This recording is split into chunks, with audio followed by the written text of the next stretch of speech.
Bueno, hoy hablaremos acerca de la bioelectricidad y resolveremos dos ejercicios de este tema.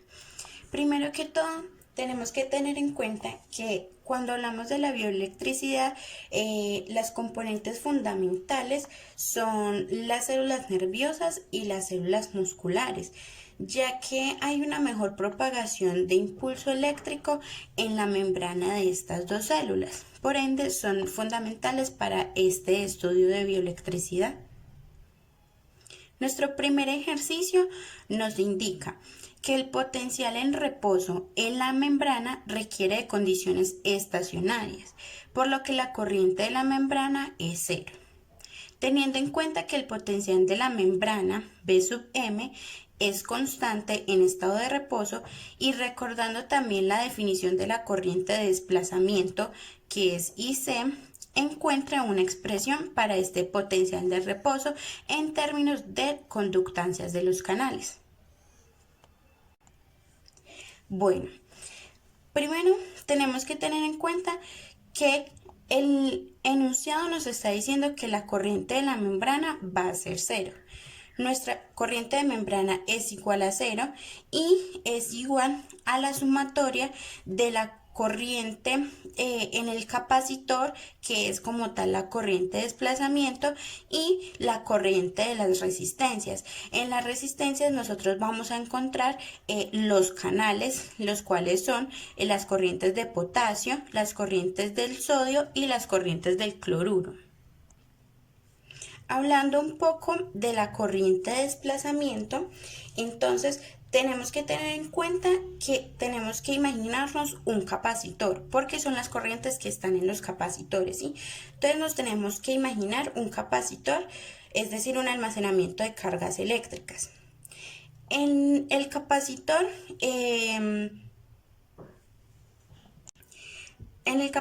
pues recordemos que las partículas no están saltando, ¿sí? No se mueven de un lado a otro, simplemente está vacío. Porque normalmente en una corriente, pues en la corriente eléctrica las partículas se mueven. Lo que pasa es que Maxwell se dio cuenta que aparece dentro del capacitor un campo eléctrico que cambia con respecto al tiempo.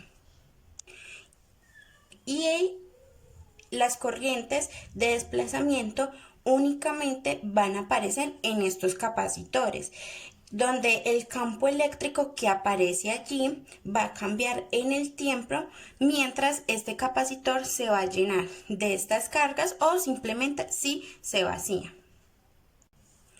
Bueno, entonces aquí vamos a encontrar una definición de esta corriente de desplazamiento, que es la misma corriente de los capacitores. Entonces, la capacitancia va a ser una constante y, como decíamos ahora, esto va a tener un diferencial, un cambio con respecto al tiempo del potencial de la membrana como tal. Por eso decimos que es la capacitancia de la membrana por el cambio de potencial en la membrana. Ahora, en el enunciado nos dicen que el potencial de la membrana es constante, por lo que la derivada de una constante va a ser igual a cero.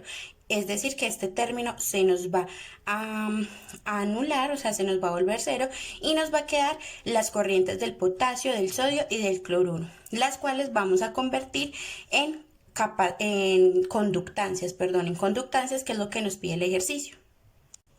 Recordando que en electrónica la corriente es igual al voltaje sobre la resistencia, la capacitancia, la conductancia, es el inverso de la resistencia. Es decir, que nos van a quedar G, o sea, la conductancia del elemento, recordando que B es la caída de potencial en reposo, obviamente, en un estado de reposo. Entonces, nos va a quedar B, que es el potencial de la membrana, menos el potencial del elemento como tal. Entonces, esto es para los tres elementos, para el potasio, para el sodio y para el cloruro.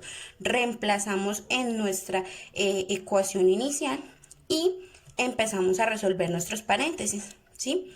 Teniendo en cuenta que nos van a quedar un término muy similar, que es el potencial en la membrana.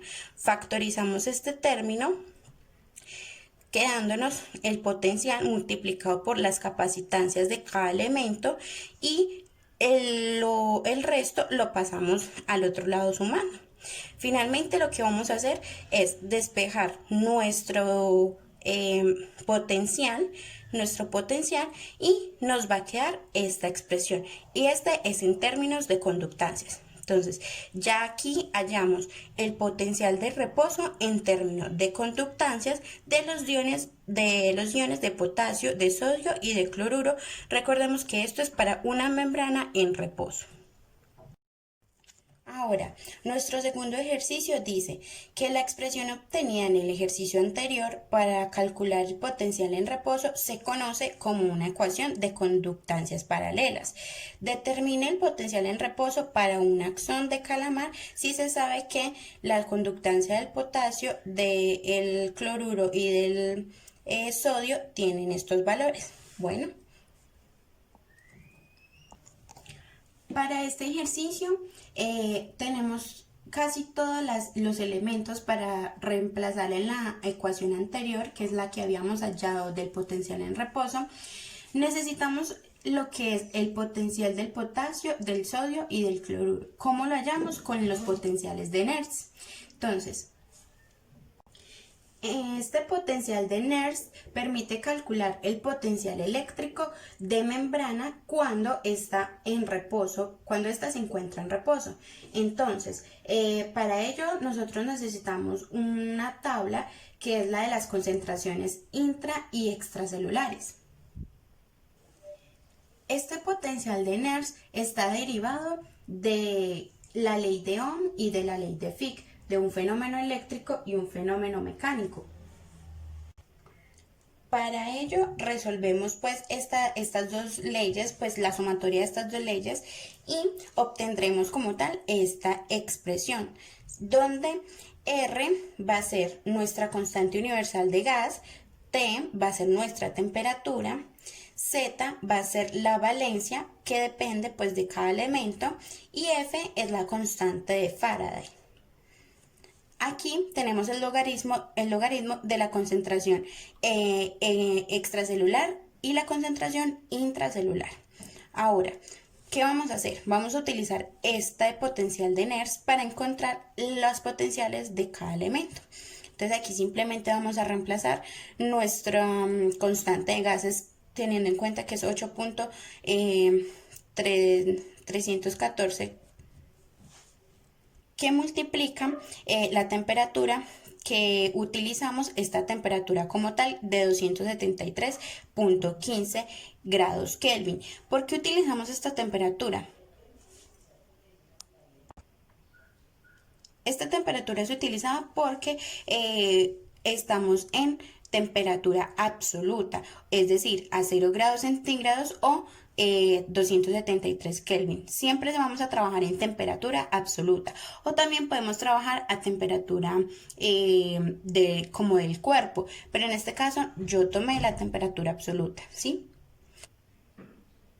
Ahora vamos a tener la valencia del potasio, que es 1, porque este pues pierde electrones, y multiplicada por la constante de Faraday, que es 9.649 por 10 a la 4. El logaritmo para esta concentración extracelular del potasio tenemos 20, y para esta concentración del potasio interna tenemos 397. Ya hacemos este mismo proceso para cada elemento, teniendo en cuenta que las concentraciones son diferentes, ¿sí? Teniendo en cuenta que estas son diferentes y que la valencia del cloruro es menos 1, porque pues gana un electrón.